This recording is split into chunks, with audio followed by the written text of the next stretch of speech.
up, pawb? Sut o'i ti? I hope that you've enjoyed the glorious spring sunshine over the weekend. Well, there could only be one theme for my assembly today. And that, of course, is to celebrate St. David's Day. Or in Welsh, Dydd Gwyl Dawi Hapus. But how much do you know about St. David? He lived in the 6th century and was a native of Wales, and there are many traditional stories about David. One of the best known stories is the story of how he restores the eyesight of his aged tutor, Paulinus. Let's watch a short video to find out a little bit more.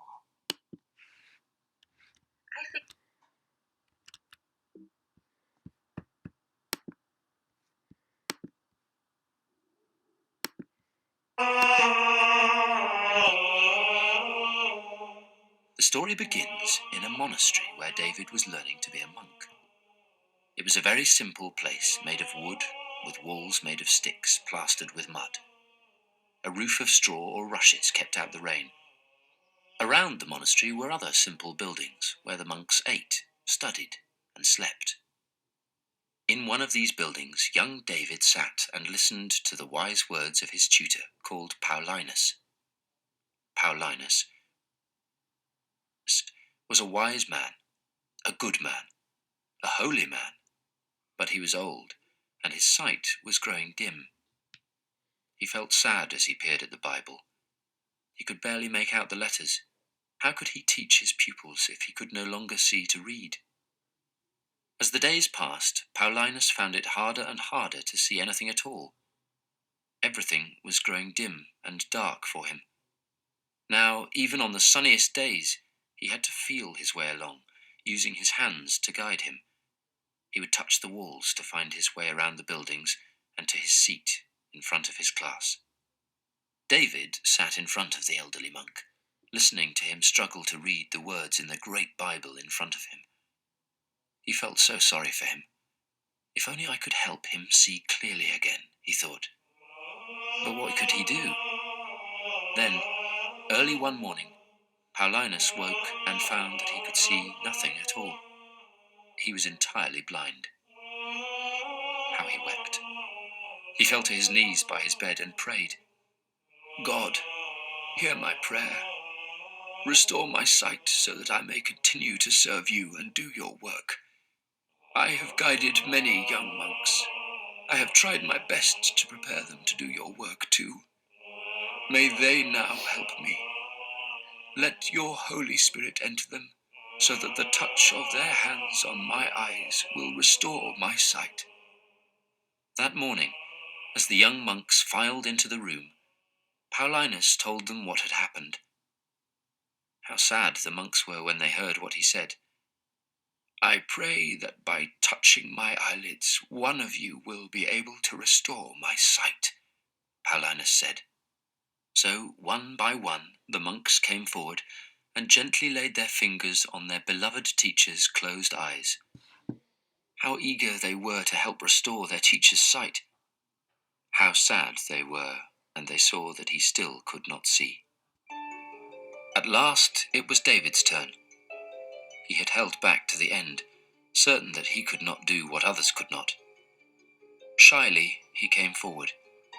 Paulinus could not see the young monk, but he knew that it was David who now stood before him.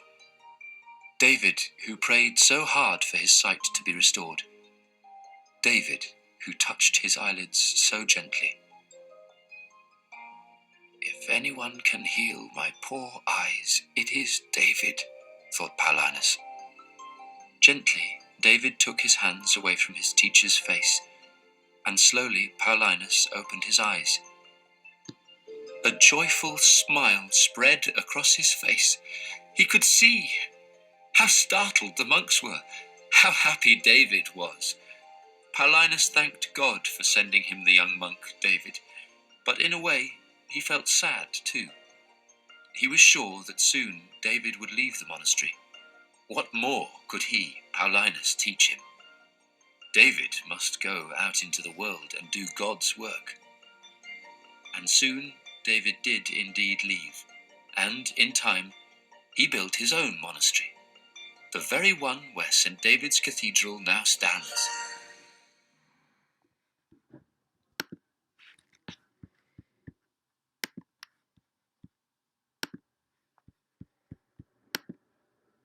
I think that my favourite story of St. David is the story about the legend of the leek. Let's watch a very short video to find out a little bit more.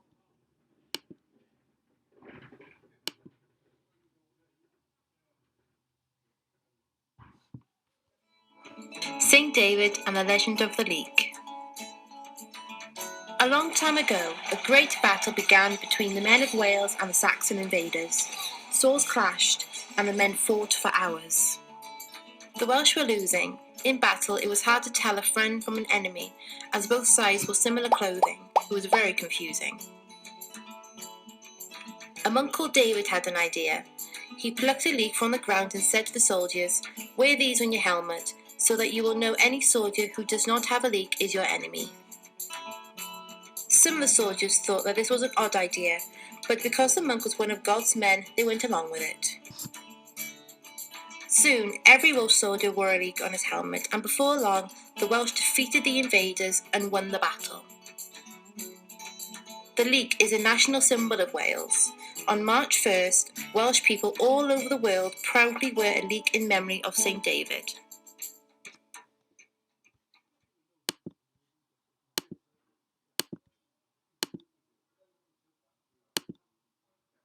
What makes you proud to be Welsh or to live in Wales? Maybe it's the Welsh passion for sport. Perhaps it's the amazing Welsh talent, such as Gareth Bale or Sir Kiffin Williams and Roald Dahl. Perhaps it's the famous Welsh singers and bands, or the beautiful mountains, coastline, parks and cities. Or is it the Welsh language and Welsh culture? Maybe you love the delicious Welsh food like Welsh cakes, bara brith and cawl. Rodo is very proud to be a Welsh dog. He loves the Welsh parks and beaches, and Marlborough, of course. I have really enjoyed seeing all of your fantastic Eisteddfod competition entries. I can't wait for Friday to find out who the Eisteddfod winners are going to be. I'm also very excited to see your Love Spoon competition entries. What a fantastic competition. I'm going to finish our St. David's Day Assembly today with a song called Calon Lân, and it's a favourite of mine. I learnt the words to Calon Lân when I was in school for one of our Eisteddfod choir competitions. You'll be relieved it isn't me singing today, however. Dydd Gwyl, Dawi Hapus.